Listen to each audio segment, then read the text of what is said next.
Hi friends, welcome back to Lalitha talks.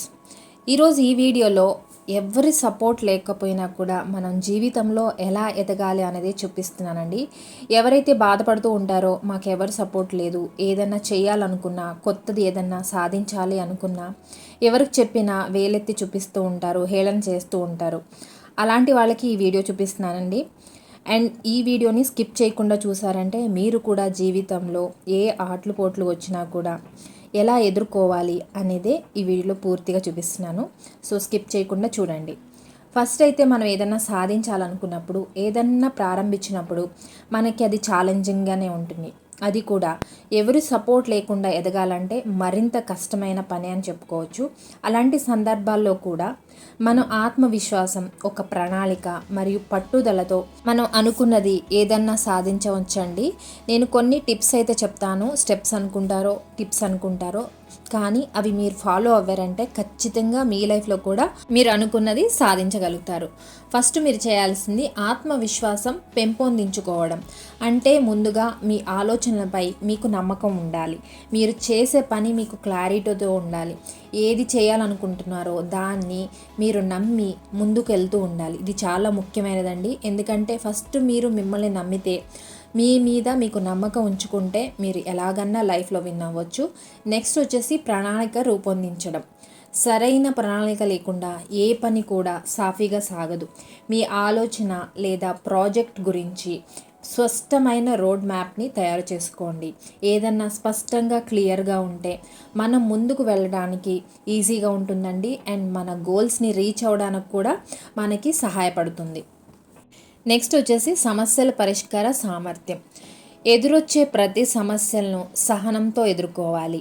మనం ఏదన్నా కొత్త పని చేసేటప్పుడు సమస్యలంటూ ఎదురవుతూ ఉంటాయండి. మనం వాటిని గెస్ చేయకపోవచ్చు ఎలాంటి సమస్యలు ఎదురవుతాయి అని. కాకపోతే మీరు ఆ సమస్య నుంచి ఏదైనా నేర్చుకోవాలంటే నేర్చుకుని దాని పరిష్కార మార్గం కూడా తెలుసుకోవాలండి. ఎప్పుడు మీరు పేషెన్స్తో ఉన్నారంటే ఏ సమస్యనన్నా ఈజీగా ఎదుర్కోవచ్చు. నెక్స్ట్ వచ్చేసి మార్గదర్శకాలను అనుసరించడం. అదే రంగంలో ఉన్నవాళ్ళు, అంటే అనుభవం ఉన్నవారి విజయాలు కానీ ఏదన్నా వాళ్ళు చేసే తప్పులు తెలుసుకుని వాటిని మీ ప్రయాణంలో ఉపయోగించుకోండి. మీరు రీసెర్చ్ చేస్తూనే ఉండాలండి ఎప్పటికప్పుడు. అంటే ఇదే సేమ్ మీరు ఏది చేయాలనుకుంటున్నారో ఆ రంగంలో ఉన్న వాళ్ళ అనుభవం మీరు తీసుకోవాలి. వాటి నుంచే మీరు ఏదైనా నేర్చుకోవచ్చండి. కొంచెం ఈజీ అవుతుంది కూడా. ఎలాంటి సమస్యలు వస్తాయి, ఎలా ఎదుర్కోవాలి అనేది వాళ్ళు అనుభవించి ఉంటారు కాబట్టి దాని నుంచి మనం ఈజీగా బయటపడవచ్చు. నెక్స్ట్ వచ్చేసి నిరంతర అభ్యాసం.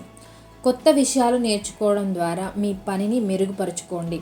ఎప్పుడు ఒకే దారిలో ఉండకండి. ఎప్పుడు నిరంతరం రీసెర్చ్ చేస్తూనే ఉండండి. మీరు చేసే పనిలో ఎప్పుడైనా సమస్యలు వచ్చినా ఎందుకు వచ్చింది అని నిరాశపడకుండా దానిని ఎదుర్కొని మళ్ళీ కొత్తగా ఎలా తిరిగి స్టార్ట్ చేయాలన్నది నేర్చుకోండి. ఎవరు ఒకటేసారి విన్ అవ్వరు. ఏది చేసినా కూడా, ఏ బిజినెస్ అయినా ఏ పనిలో అయినా ఫెయిల్యూర్స్ ఉండే ఉంటాయండి.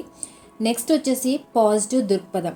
మీరు ఎప్పుడూ కూడా పాజిటివ్ మైండ్ సెట్తో ఉండాలండి. ఎప్పుడూ నెగిటివ్ థాట్స్ తీసుకురావద్దు. తీసుకొచ్చినా కూడా వెంటనే ఫ్రెండ్స్ సాయంతో కానీ, లేదంటే మీ మిత్రులు, మీ ఫ్రెండ్స్, మీ ఫ్యామిలీ మెంబర్స్ ఎవరి సహాయం అయినా తీసుకుని బయటకు వచ్చే ప్రయత్నం చేయండి. ఎవరు సపోర్ట్ లేదనుకుంటే కనుక మీకు మీరే ఏదన్నా పాజిటివ్ థాట్స్, మోటివేషనల్ వీడియోస్ కానీ, లేదంటే మీ మైండ్ని మాత్రం ఎప్పుడూ పాజిటివ్గా పెట్టుకోవడానికే ప్రయత్నించండి. దాని ద్వారా కూడా మీరు అనుకున్న పనిని ఈజీగా సాధించవచ్చు.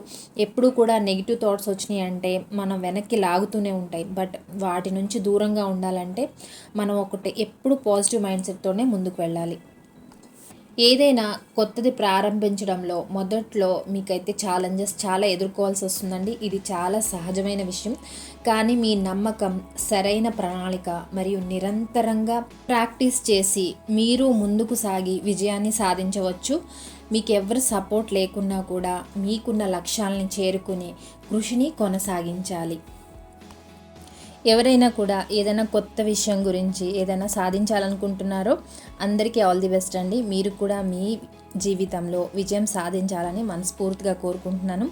ఎవరైతే ఫస్ట్ టైం నా వీడియో చూస్తున్నారో వాళ్ళు సబ్స్క్రైబ్ చేసుకోండి మరిన్ని వీడియోస్ కోసం. అండ్ అలాగే మీకు ఈ వీడియో ఎలా అనిపించిందో నాకు కమెంట్స్లో కమెంట్ చేయండి.